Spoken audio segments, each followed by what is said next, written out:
여러분, 안녕하세요. 시설 뚫어뻥입니다. 국가자격증 시험 한 번이라도 보신 적 있으신가요? 기사, 산업기사, 기능사, 공인노무사 등 대한민국 국민이라면 누구나 한 번쯤은 도전해봤을 시험이죠. 그런데 이 시험을 주관하는 한국산업인력공단 고용노동부로부터 기관 경고를 또 받았습니다. 2025년 10월 20일, 바로 어제 발표된 소식이에요. 내용이 가관입니다. 시험 오류, 부정행위 방조, 사고 은폐 의혹. 아니, 이 사람들 도대체 왜 이러는 걸까요? 왜 이렇게 같은 실수를 반복하는 걸까요? 오늘은 한국산업인력공단이 정신을 못 차리는 이유, 그 전말을 낱낱이 파헤쳐 보겠습니다.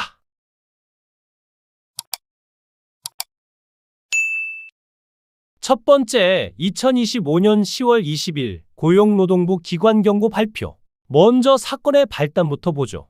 올해 6월 공인노무사 1차 시험에서 전산 오류가 발생했습니다. 무려 불합격자 5명을 합격 처리해버린 겁니다. 이후 오류를 발견하고 부랴부랴 합격 취소. 단순 실수로 보이죠? 근데 문제는 작년에도 똑같은 사고가 있었다는 겁니다. 작년 사고 때는 어떻게 했냐고요? 정정 공고도 없이 통계만 슬쩍 수정. 고용노동부엔 보고도 안 함. 고용노동부는 이렇게 평가했습니다. 사고 은폐 의혹을 자초하고 시험 관리의 공정성과 신뢰도를 크게 훼손했다. 그렇습니다. 숨겼다는 겁니다. 두 번째, 부정행위 방조까지. 이게 끝이 아닙니다. 제과, 제빵, 조리기능사 실기시험에서는 시험장 시설관리위원이 시험장 냉장고를 몰래 열어 자신 학교 학생과 시험 재료를 공유했습니다. 공단 직원이 이걸 알고도 아무 조치 안 함. 명백한 부정행위 방조죠. 또 산업안전지도사 면접시험에서는 개정 전 법령 내용을 문제로 출제했습니다. 이게 2025년입니다. 시대를 거꾸로 가는 거죠. 세 번째, 이사장 전용 차량 예산 낭비. 그리고 황당한 일 하나 더. 이사장 전용 차량 문제입니다. 공단은 새 전용 차량인 카니발 하이리무진을 임차해놓고 기존 차량 제네시스 G80을 업무용 차량으로 전환했다고 문서에 적었습니다. 근데 실제로는 이사장이 그대로 사용했습니다. 결국 예산 1,998만 원 낭비. 이게 시험 주관 기관의 수준입니다. 네 번째, 고용노동부의 조치. 고용노동부는 이렇게 조치했습니다. 능력평가이사, 이사회에서 엄중 조처 요구, 전문자격국장, 운영부장 경고, 차량 관련 직원 2명 경징계 요구, 한국산업인력공단 기관 경고. 낯설지 않죠? 맞습니다. 2023년에도 똑같이 받았거든요. 다섯 번째, 2023년 609명 답안지 파쇄 사건.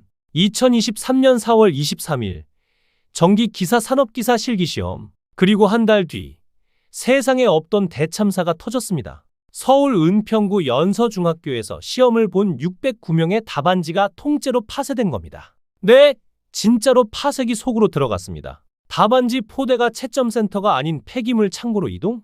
확인 절차 없이 파쇄기 투입. 한 달 뒤에야 답안지 하나 없네? 그 뒤에 한 일요? 없었습니다. 그냥 재시험 치러라 했죠.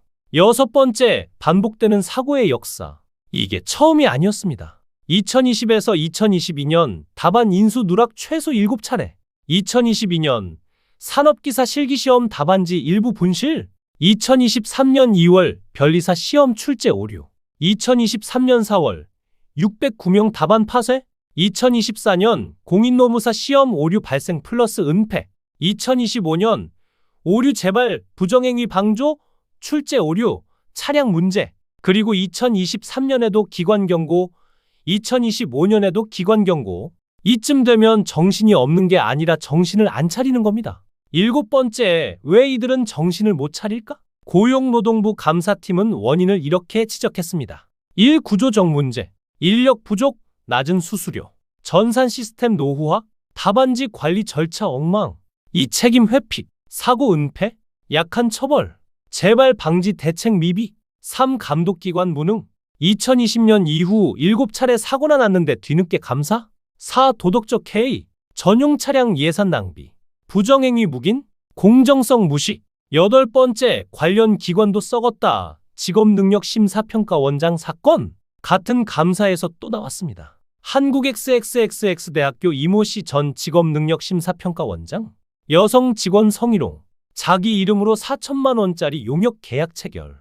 직원 동원의 개인 과제 수행, 출장비까지 연구비로 유용. 노동부는 중징계를 요구했습니다. 한마디로 썩은 건 한 군데가 아닙니다.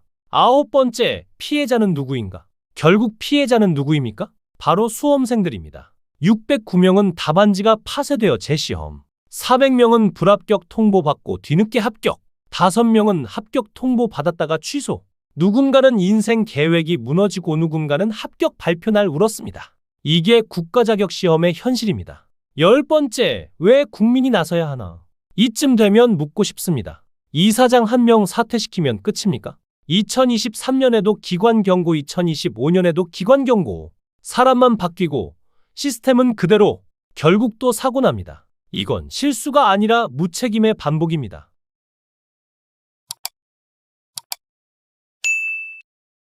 국가자격시험은 단순한 시험이 아닙니다. 수험생의 인생이 걸린 시험입니다. 그런데 그 시험을 관리하는 기관이 무능하고 부패하고 사고를 은폐합니다. 609명 답안지를 파쇄해도, 전산 오류가 터져도, 부정행위가 일어나도 결국 처벌은 기관경고. 이제는 우리가 감시해야 합니다. 그리고 잊지 말아야 합니다. 왜냐면 우리가 감시하지 않으면 이 사람들은 절대 정신을 못 차리니까요.